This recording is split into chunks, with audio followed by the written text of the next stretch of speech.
All right, what is up, guys? This is going to be on the pre versus post workout meal structure guide. So I get so many questions on this specific topic. So I'm going to make one video on this. And if you have this question, I'm going to send you to this video specifically. So if you're watching this, you might have heard from me. I might have sent you this link, but this is going to be the full guide. Very simple. It's going to be a pretty quick video, but very essential to understand because it's like we all eat foods pre and post workout. So you actually want to know how to do this. So there's a lot of confusion when it comes to this. Like I said, like so many people ask me how to actually do this. And people say all types of different things. Should you only have protein before your workout? Should you do fasted workouts? Should you do high carb, pre versus post? Which one is better? How much protein pre versus post? How many fats? Should I carb load overnight? What supplements should I take? How much water? That one's pretty simple, but intra workouts, what should I do then? I have tried pretty much all of this stuff. Like I've experimented with so many different things, diets, training structures, specifically for this video, like the diets and foods pre and post workout. I've experimented with so many things and like over my fitness journey over the past 5 years, I've truly tried so many different things and I've found really what works. Like I've done a lot of research on this as well. So it makes a lot of sense and I'll break it down, but I just want to explain this very fast. But yeah, this is simple but important. If you're going to eat and train for the rest of your life, you might as well get this right. And we always want to maximize our effectiveness. So if we're always going to go train, go to the gym, and you're going to go eat, like you have post and pre-workout meals, whether you think about it like that or not, you always do.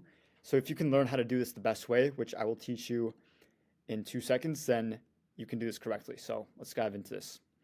The correct pre-workout meal structure. This is number one, pre-workout. So as you can see, a little bit of some few things we're going to cover here. So number one is protein. So number one, we just want to hit leucine threshold. Pretty simple. Just hit 3 grams of leucine in that pre-workout meal. I like to do like 30, 35, 40 grams of protein. Just hit the leucine threshold. That's all you need to do. Just high quality protein there. And then carbs, you want to match this with your training demand. So how I look at this and really what I think is the best approach is pre-workout. Like you want to have some carbs to raise insulin because insulin has a lot of roles.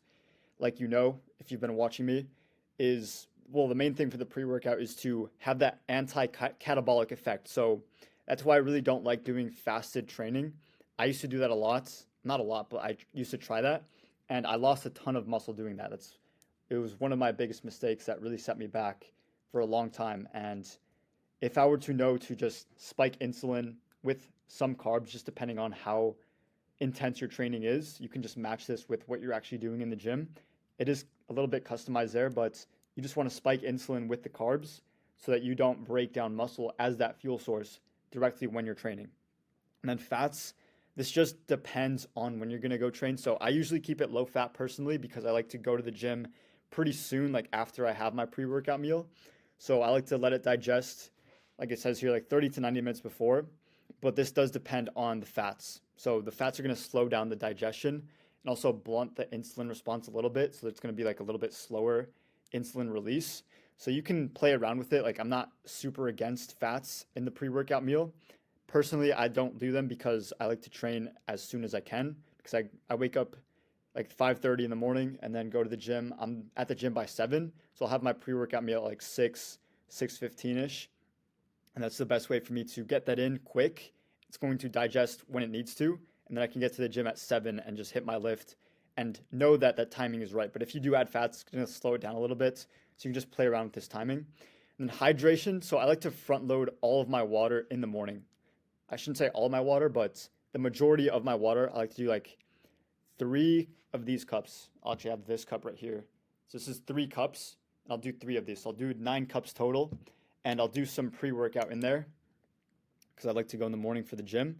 But if you do this, you could add some sodium, like some salt, get some electrolytes in. It's good for the energy levels, good for cognition. You're just going to feel sharp. And that's just the best way to do it. And I like to do this because if you're drinking a lot of water at nighttime, then it's going to affect your sleep. Like you might have to get up in the middle of the night to go take a piss, which has happened to me a lot. So I like to do it all in the morning.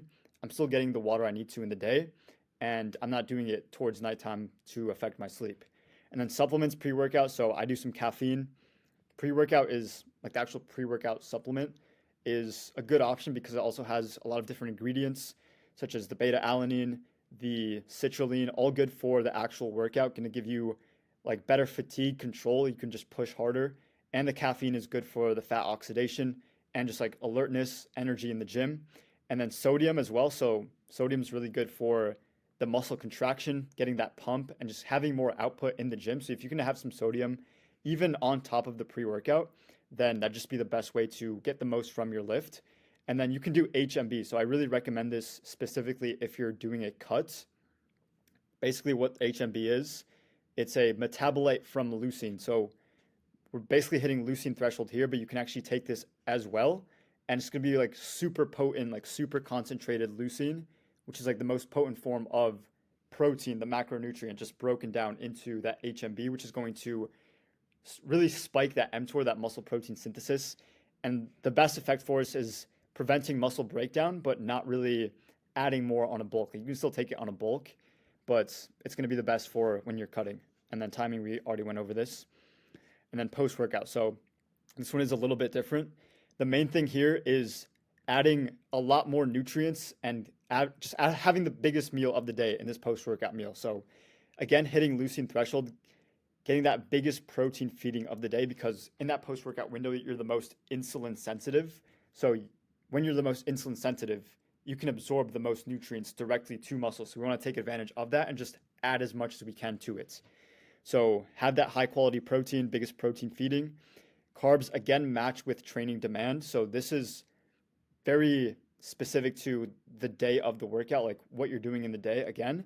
But you do want to focus a lot more on the glucose because GLUT4 is at the cell membrane. You can absorb a lot more glucose post-workout. So focus on the glucose. I do like to do some fructose as well just to replenish muscle and liver glycogen. And it's also going to be the highest carb meal of the day. So we can absorb the most amount of carbs in this post-workout window. So have high carb, just overall higher calorie, higher nutrients, higher carb and protein. But this is important to keep the fats low here. So you can be a little bit more lenient in the pre-workout with the fats, but in the post-workout, really keep the fats low.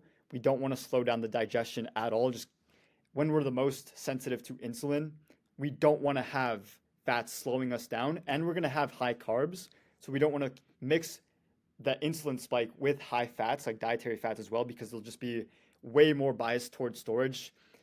That's what the Randall cycle is. If you don't know what the Randall cycle is, when you're mixing dietary fats with high insulin from the carbs, they basically cannot be burned because insulin shuts down the fat oxidation. These are like the dietary fats cannot be burned, so they have nowhere to go but to be stored as, you know, body fat and like triglycerides in the body. So we just don't want to mix these together, especially in that post-workout window. And then hydration, again, same thing. Like you can have more water. Like I'm not going to say don't drink water, but just be aware that it can affect your sleep if you're doing it right. If you even have that problem, I don't know if you do, but it's a quick tip that has helped me a lot with my sleep. Supplements, you want to take creatine post-workout. And then depending on when you actually train, so this is again specific to you, like everything I do is very individualized for my clients as well, but vitamin D should be in the morning or towards noon. You don't want to do vitamin D at nighttime. So if you train at night, I would not do this post-workout. I would definitely do this like I said, morning or noon, because it has like an energy effect. Like when you take vitamin D, it's basically telling your body that it is daytime because it's like mimicking the sun, you could say. And then fish oil, I like to do post-workout as well. You don't have to do it post-workout, but it has like a little bit more of an effect on the insulin sensitivity and the mTOR signaling, which is what basically builds muscle at a fundamental level. And then timing is as soon as you can. So like the sooner the better. As you go to the gym, like you don't like have to do it right away. It's not gonna be like a bad thing, but you do want to get it quick. Like I'd say in the first 2 hours of training at least, get your post-workout meal in, and it's just gonna be the best way to do that overall. So if you guys want to work with me, I do one-on-one coaching, and I actually found this picture right here in my camera roll today. So this is March 9th, 2025 versus 2026, literally 1 year apart in these two pictures.